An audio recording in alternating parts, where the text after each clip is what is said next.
Here is the true story about JonBenét Ramsey murder. The question of who killed JonBenét is still unanswered. After nearly 3 decades of her death, a shocking murder, a puzzling ransom note, a grieving family under suspicion. This is a haunting case of JonBenét Ramsey, a mystery that confounded investigators, divided public opinion, and lingered unsolved for nearly 3 decades. It happened on December 26, 1996, in Boulder, Colorado. JonBenét Patricia Ramsey, the victim, was 6 when she was killed. The day after Christmas at 5:52 a.m., Patsy Ramsey called 911 to report that her daughter was missing. She claimed to have found a ransom note demanding $118,000 for the safe return of JonBenét.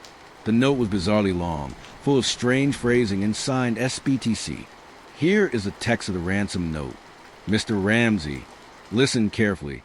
We are a group of individuals that represent a small foreign faction. We do respect your business, but not the country that it serves.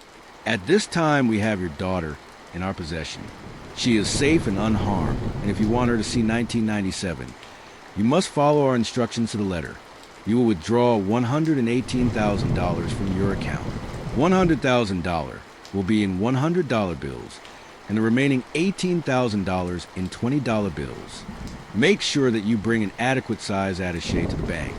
When you get home, you will put the money in a brown paper bag. I will call you between 8 and 10 a.m. tomorrow to instruct you on delivery. The delivery will be exhausting, so I advise you to be rested. If we monitor you getting the money early, we might call you early to arrange an earlier delivery of the money and hence an earlier delivery pickup of your daughter.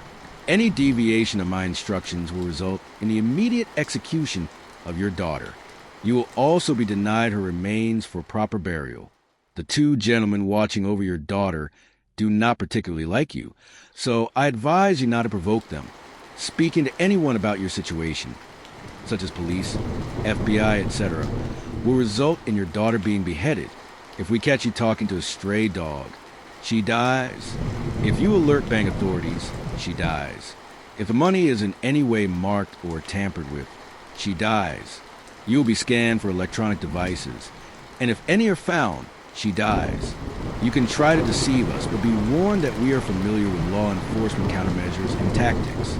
You stand a 99% chance of killing your daughter if you try to outsmart us. Follow our instructions, and you stand a 100% chance of getting her back. You and your family are under constant scrutiny, as well as the authorities. Don't try to grow a brain, John. You are not the only fat cat around, so don't think that killing will be difficult. Don't underestimate us, John. Use that good Southern common sense of yours. It is up to you now, John. Victory! SBDC. Later that morning, JonBenét's body was discovered in the basement by her father, John Ramsey. She had been strangled with a garrote, struck on the head, and possibly sexually assaulted. Duct tape covered her mouth. Her wrists were bound, and she was wrapped in a white blanket.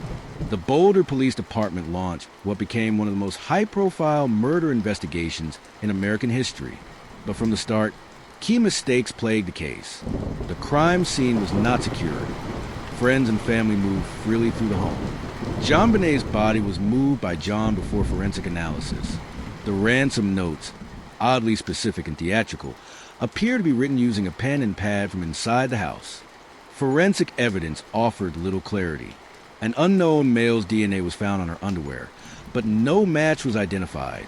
Handwriting analysis failed to conclusively match either parent, though Patsy was heavily scrutinized. Police focused intensely on the Ramsey family, citing lack of forced entry, the intimate nature of the crime, and inconsistencies in their accounts. Patsy Ramsey, mother, found a ransom note and made the 911 call, criticized for not sounding distraught on the call. Handwriting compared extensively to the ransom note, but no match confirmed. John Ramsey, father, found JonBenét's body. Did not appear distressed on camera, leading to suspicion. Ransom amount matched his exact Christmas bonus. Burke Ramsey, brother, age 9 at the time, present in the home during the crime.